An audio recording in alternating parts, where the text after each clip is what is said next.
little me from, a town in the middle of nowhere, is on the Daily Mail being held up as someone who's, causing people to have eating disorders. And I think that's a really difficult place to be. And I think that was a real moment for me when I was like, hang on a second.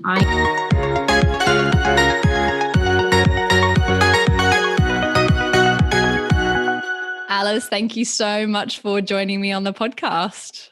Thank you for having me. You went from performing in a musical to becoming this, I guess, authority in the fitness industry, but none of this happens overnight.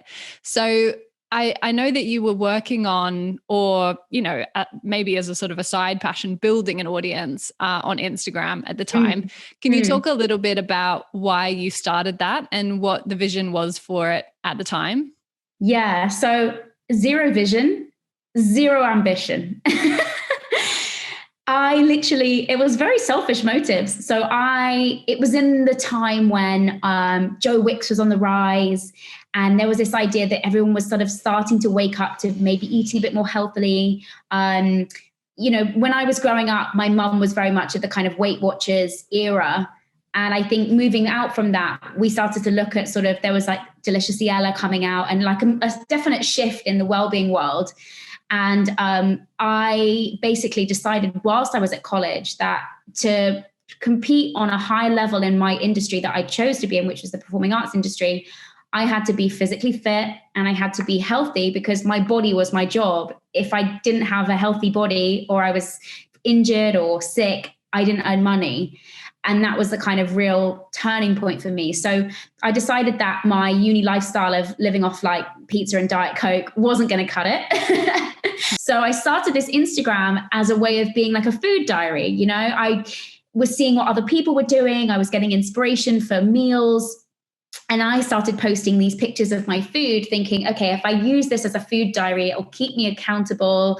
I'll start to enjoy cooking a bit more, because up until that point, I'd only ever really like boiled an egg. And it was really like just, my little private space of the internet. And it was a private page. And it was only when I started to engage with lots of other people. And this was the beauty of Instagram back then. It was so small that you could speak to hundreds, it was a really different world. And there was a real community on there. And I wanted to kind of engage with that more. So I thought, you know what, I'll open up my page and I will start, interacting with people. And from then on, it just kind of grew. And, I hear from so many successful influencers on both YouTube, on Instagram, whatever. And none of us really have like a secret to why our thing, whatever it is that we do, took off. I don't have the secret answer. I wish I did. I wish I could bottle up the way to grow an Instagram audience. And there are definitely things you can do now to help. But for me, it was like I had a genuine story. I was authentic. I was honest and transparent. And I kind of just, gave them a reality of what my life was at that point. And it's a common thread in every interview on this podcast that, you become an expert because of your experiences. And to build a successful business, you need your audience to know you and to like you and to trust you.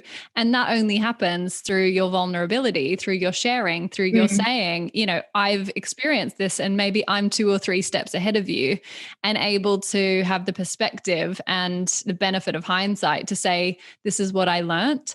But I guess there are some vulnerabilities in that too. And I know when you have a big audience, when you have a big group of people who hold you up on a pedestal and see you as a leader, there are challenges for you personally in that as well. Can you share your experience, I guess, with some of those challenges of being held to account, of being held up as a leader, as an expert, and not always getting it right?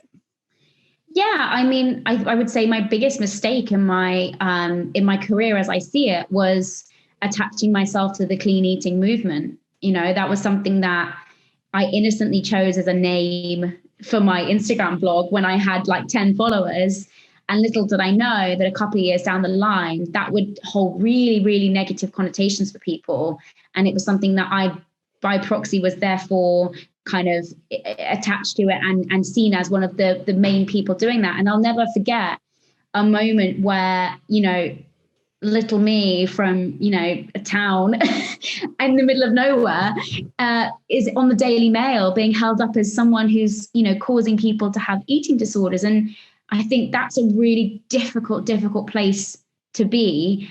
And I think that was a real moment for me when I was like, hang on a second, I just need to really have a think about what it is that I want to achieve. And it was a moment when I just thought, things need to change. I thought maybe I could, by talking about it, distance myself from that language and that name. But until I properly changed my Instagram handle and bought everything under my own name, I don't think people would stop of associating me to that movement. And, it was already at a time when I'd grown out of it. And so it was just like, that was like the nail in the coffin for me of like, I have to own this mistake, but also I have to move on, and I have to explain to people why I'm making that change. And that for me was a quite difficult process. So that was one of my biggest mistakes, and one of those moments where I had to listen, which is the most important thing, to what people were responding to, and listen to what, instead of me sitting there and being like, why is everyone having a go at me? Woe is me. This is so hard. I actually had to turn the mirror on myself and say, well, hang on a second. What is it that I can do to change this? And what is it that I need to learn from this so that I can move forward in a positive way? And it was a big moment for me, like to just have to take responsibility, which is sometimes hard when it's you are your business and everything feels so personal. But yeah, it was a big moment. And I think that's probably the one that sticks in my mind the most. And I guess, a lot of people go through the experience of having to reposition themselves or rebrand themselves as an expert as, times change, trends change, audiences change.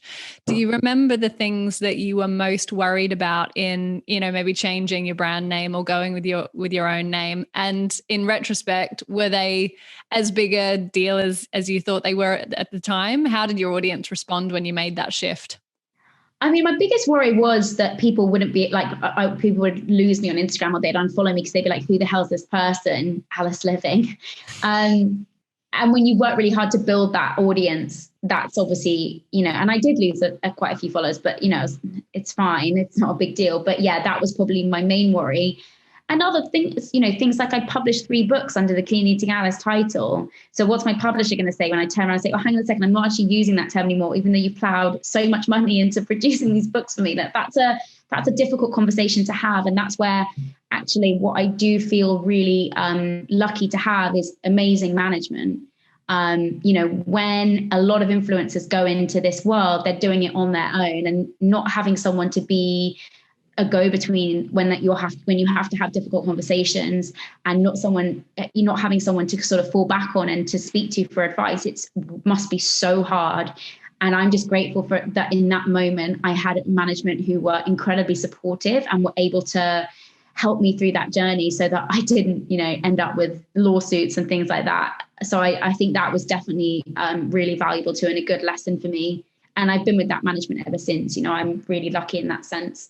Instead of, when any brand goes through a transition, you can't see it as like a worry. It's got to be like, an opportunity. Yeah, an opportunity just to have a fresh start and a new page and a new era of your business or your brand. And for me, this has been my most exciting and most enjoyable era since dropping that title. And I'm so glad that I did it, because I think you can be held back from doing things for fear of, things going wrong, but you never know unless you try. So I'm so glad that I did. What's one thing that you wish that you had known when you first started out on this business journey? Taxes. Love it. So honest. Yeah. What's one thing that you wish you'd done sooner in your business? Hired an accountant. There's a theme here. There is a theme. But hey, guys, if you're listening and you don't have an accountant, take Alice's advice. Yeah. Tell me why you do what you do. Oh, because I love it. Sorry, that's so boring. But yeah, because I love it, and it is for me the best job in the world. Amazing. What is the best part about your job? I get to help people every day. And what's the best piece of advice you've ever received? Never a failure, always a lesson. I've said that so many times in interviews, but like, if I could encourage people to win from their failures, like Elizabeth Day says, it's not a failure. It's like something that's going to propel you forward. So I have failed so many times in my business and my job. Like, there's been so many things that I've tried and started and failed at and moved on from. And, I've always seen them as steps forward to like where I am now. I've never seen them as failures. And I think that's really important. And we never arrive at expert destination, right? Like, you're always going to be learning something. You're always going to be growing and evolving. Tell me about that education piece for you. Why is it so important? Why is it so important for you to have mentors and coaches and be getting that tangible experience with clients? And is that advice that you give other, professionals in this space to really get down and dirty and kind of get to know your craft? Yeah. I mean, I was actually asked this the other day from someone, like, what do you think of people that just do their PT qualification and they come out and they start, giving out advice online? For me, and this is a personal thing, I'm not saying it's the right or wrong way to do things, but for me, it's fundamentally wrong to take fitness advice from someone who's never trained a client in their life. I just don't believe that that's something that we should be allowing to happen. And that's not to say that it's the individual's fault. It's an industry issue. Like, it's industry-wide across the fitness industry. We have very little consistent regulation of the industry. There is thousands upon thousands of people who do their PT qualification and come out, and there's nothing to then encourage them to do any further CPD. And it's absolutely something that, when I'm messaged by people who have just done their PT qualification, they say, what should I do now? Like, what courses should I do? I say, don't do courses, don't pay for anything. Go and get yourself a job on a gym floor. Train clients, Are there any other, practical things that you recognize in yourself that have helped you to grow your audience and grow your community in the way that you have? Yeah, I would say consistency is absolutely the number one thing that I've stuck to. That's been my kind of bread and butter. Is I give people consistent content. They are never going to wake up and not find some kind of workout video or Instagram live or something from me. And for people that really want to stay motivated on a journey, I would say that's really important, because you need to keep reminding them that, these things are important. Get up and, do a few stretches or whatever. But the other thing I would say is fostering community. I mean, every business wants to do that, don't they? You want to foster a community of people who are as engaged in your business as you are, or your brand. To the point that you don't even have to interact with them. They can just interact with each other.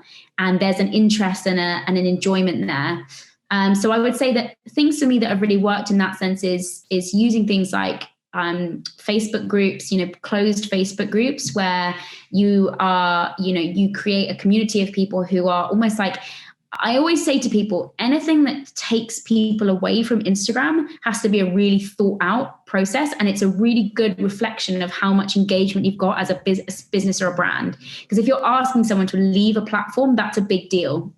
So to create a Facebook group where people have to specifically ask to join, it's a good, for me, a good reflection of how engaged are people in what I'm doing. And I think creating that group has been really helpful, because it's almost like a microcosm of your most diehard fans, kind of, who are really wanting you to succeed. And so it's been a good sounding board for me for asking questions about various things that I've wanted to do.